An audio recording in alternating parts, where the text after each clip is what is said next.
সব সময় আল্লাহর কাছে এই দোয়াটা যেন আমরা করি, আল্লাহ কিয়ামতের দিন তুমি আমার হিসাব নিও না,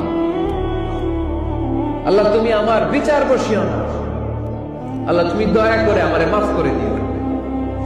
আল্লাহ যার বিচার করবেন ও জাহান্নামে যাবে, আর যার বিচার করবেন না সে জান্নাতে যাবে।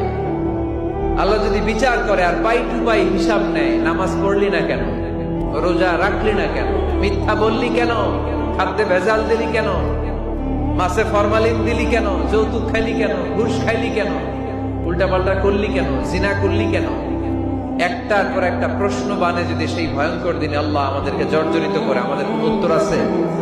সেদিন আমাদের বাঁচার কোন উপায় আছে? তাই আমরা সবাই আল্লাহর কাছে দোয়া করবো, আল্লাহ কোনো বিচার টিচার মানি না, কোনো বিচার করতে পারবো না, দয়া করবা। কথা কয় না? কি করবে? এবার আওয়াজ করে বলেন, বিচার চান না দয়া চান?